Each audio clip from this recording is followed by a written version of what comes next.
मागच्या व्हिडिओमध्ये आपण बघितलेलं की आमच्या घरी ना देवीचं इरडं बसलं होतं आणि त्याच्यानंतर पुढे काय प्रोसेस करायची ते आजच्या व्हिडिओमध्ये बघूयात। तर बघा, या आहेत माझ्या चुलत्या आणि त्यांनी ना हे जातं पकडलेलं आहे। आता हे इरडं ना जात्यावरती दळलं जातं आणि जात्यावर दळताना त्याच्यासोबत गीतं म्हटली जातात।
तर ही आहे ज्वारी आणि या ज्वारीचा भात बनवला जातो। भात ना ज्या दिवशी आपल्या सुवासनीचा कार्यक्रम असतो ना, तर त्या दिवशी हा भात शिजवला जातो। तर साधारणतः 3 दिवस हा कार्यक्रम चालतो आणि चौथ्या दिवशी आपल्याला हा भात आणि ते दूध देवीचं जे शिजतं तर ते आपल्याला खायचं असतं। तर संध्याकाळी देवी येऊन हे दूध शिजवतात असं म्हटलं जातं।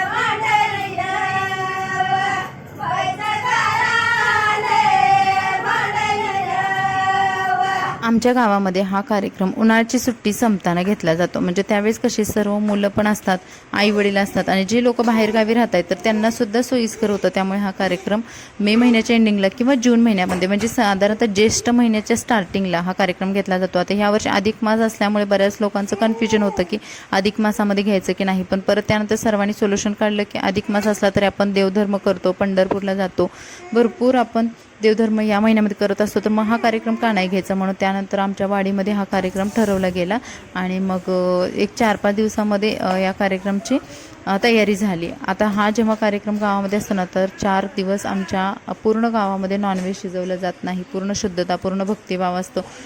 तर जे लोक ढोले आहेत म्हणजे जे ढोल वाजवतात त्यांना ढोल्या बोलतात, तर ते ढोल्यावाले लोक आहेत ना, ते सुद्धा आपलं जे ढोल आहे तर त्याची पूर्वतयारी म्हणजे त्यानंतर गावामध्ये मंदिराला डेकोरेशन, ही सर्व गोष्टी ह्या 2-3 दिवसामध्ये केल्या जातात। आणि ज्यांचे कोणी पाहुणे आहेत तर ते सुवासनी म्हणून प्रत्येकाच्या घरी या दिवशी सुवासनी असतात। म्हणजे आज जे इरडं वगैरे दळलेलं आहे ना, तर दुसऱ्या दिवशी त्याच्या सुवासनी असतात आणि ते दूधसुद्धा शिजवलं जातं।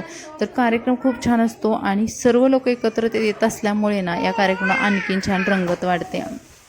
शिवाय सर्वांच्या भेटीगाठी होतात। भरपूर माझ्या मैत्रिणी आहेत की ज्या फक्त या कार्यक्रमाच्या वेळेसच दिसतात। आता माझं लग्न झाल्यापासून हा माझा दुसरा कार्यक्रम असेल माझ्या माहेरामधला। आधीमध्ये ना असं कोणी जास्त भेटायला होत नाही, भेटच होत नाही, पण जेव्हा हा कार्यक्रम असतो ना त्यावेळेस बऱ्याच लोकांच्या भेटीगाठी होतात। तर जात्यावरती ही दळालेली ज्वारी आहेत ना, तर ते नंतर पाकडली जाते घरी आणून आणि त्यानंतर दूध बनवणं, भात बनवणं हे दुसऱ्या दिवशी केलं जातं। तर 3 दिवस हा कार्यक्रम चालतो, त्यामुळे खरंच खूप छान वाटतं। तर तुम्हाला हा आमचा कार्यक्रम कसा वाटला कमेंट्समध्ये नक्की सांगा। बाय।